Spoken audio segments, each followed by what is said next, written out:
ക്രിസ്തുയേശുവിൽ എല്ലാവർക്കും വന്ദനം. ഇന്ന് നമ്മൾ ചിന്തിക്കുന്ന വചനം മത്തായി 7-ാം അധ്യായം 24 തൊട്ട് 27 വരെയാണ്.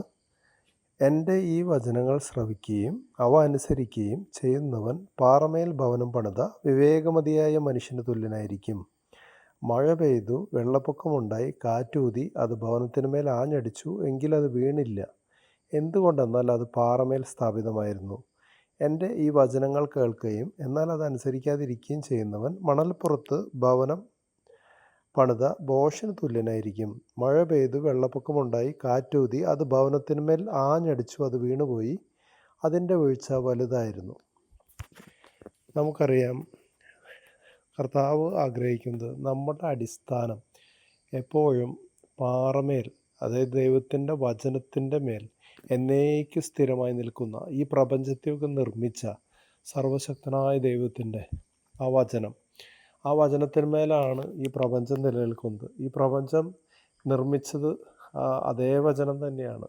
അതേ വചനം തന്നെയാണ് ഈ പ്രപഞ്ചത്തിന് ആധാരമായിരിക്കുന്നത്. ആ വചനത്തിൽ നമ്മൾ അടിസ്ഥാനം വെച്ചാൽ എന്ത് സംഭവിച്ചാലും നമ്മുടെ അടിസ്ഥാനം വീഴില്ല. നമുക്കറിയാം, ഇപ്പം നമ്മൾ പല യുദ്ധങ്ങളൊക്കെ കാണുകയാണ് ഭൗതിക ലോകത്തിൽ. ഇതുപോലെ തന്നെയാണ് ആത്മീയ ലോകത്തിലും. ഈ ഭൗതിക ലോകത്തിലുള്ള യുദ്ധങ്ങൾ വരുമ്പോൾ എപ്പോഴും വ്യക്തികൾ, ഓരോ സാമ്രാജ്യങ്ങൾ എന്ത് ചെയ്യണേ, മറ്റു ശത്രുക്കളെ എപ്പോഴും അവർ അടിസ്ഥാനം നോക്കിയായിരിക്കുക ആക്രമിക്കുക. അവർ തിരിച്ചും അതുപോലെ തന്നെ. അപ്പോൾ എവിടെയാണ് അടിസ്ഥാനം? ഏത് വ്യക്തികളാണ്? അപ്പോൾ അതിൻ്റെ നേതാക്കന്മാരെ മുഴുവൻ കൊല്ലും.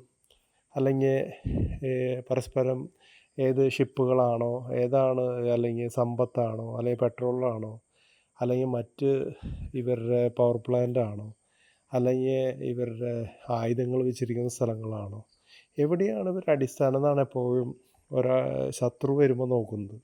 ഇതുപോലെ തന്നെയാണ് ആത്മീക ലോകത്തിലും. പിശാച് നോക്കുകയാണ് എവിടെയാണ് ഇവൻ്റെ അടിസ്ഥാനം. ഈ ഒരു വ്യക്തി ക്രിസ്തുവിലാവുമ്പോൾ, ഒരു ദൈവവൈതലായിട്ട് ജീവിക്കുമ്പോൾ പിശാചിൻ്റെ രാജ്യത്തിന് അത് കോട്ടം തട്ടും. അപ്പോൾ പിശാച് എപ്പോഴും നോക്കുന്നത് ആ വ്യക്തിയെ എങ്ങനെയെങ്കിലും തകർത്ത് കളയാനും, ആ വ്യക്തിയെ അല്ലെങ്കിൽ ദൈവത്തിൽ നിന്ന് അകറ്റാനോ അല്ലെങ്കിൽ ദൈവരാജ്യത്തിൽ നിന്ന് പുറത്താക്കാനോ പിശാച് ശ്രമിക്കണേ. അപ്പോൾ അതിന് പിശാച് നോക്കുന്നത് എവിടെയാണ് ഇവൻ്റെ അടിസ്ഥാനം എന്നാണ് നോക്കുന്നത്.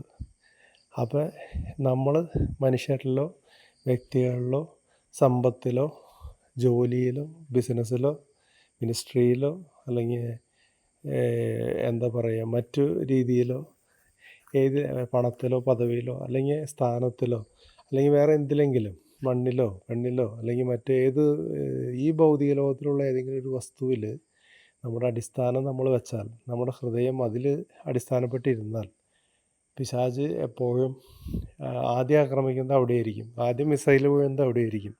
ആ അടിസ്ഥാനം തകർത്ത് കഴിഞ്ഞാൽ ഇവൻ വീഴുന്നതാണ് പിശാചിൻ്റെ വിചാരം. അതുകൊണ്ട് കർത്താവ് പറയുകയാണ്, നിങ്ങൾ അടിസ്ഥാനം എപ്പോഴും എവിടെ വയ്ക്കണം?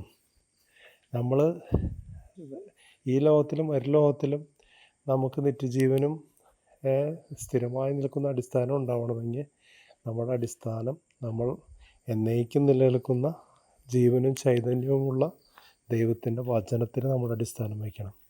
കർത്താവ് പറയാണ്, എൻ്റെ വചനമാകുന്ന ഈ പാറമേൽ അടിസ്ഥാനം വയ്ക്കുന്നവൻ എന്ത് സംഭവിച്ചാലും, അവിടെ മഴ പെയ്യുന്നുണ്ട്, വെള്ളപ്പൊക്കമുണ്ടാവുന്നുണ്ട്, കാറ്റൂതുന്നുണ്ട്, ഇതെല്ലാം ഈ ഭവനത്തിന്മേൽ ആഞ്ഞടിക്കുന്നുണ്ട്, എങ്കിലും അത് വീണില്ല. കാരണം അത് പാറമേൽ സ്ഥാപിതമായിരുന്നു.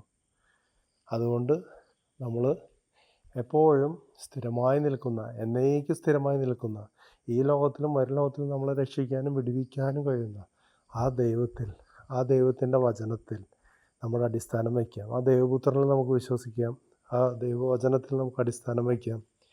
അതുമൂലം നമുക്കും മറ്റുള്ളവർക്കും ഒരു അനുഗ്രഹമായി നമ്മൾ മാറുവാൻ, നമ്മൾ തന്നെ ആ നിത്യജീവൻ്റെ അവകാശികളായിട്ട് മാറുവാൻ ദൈവം നമ്മളെ സഹായിക്കട്ടെ. ഈ വചനങ്ങളാൽ ദൈവം നിങ്ങളെ അനുഗ്രഹിക്കട്ടെ. ആമേൻ.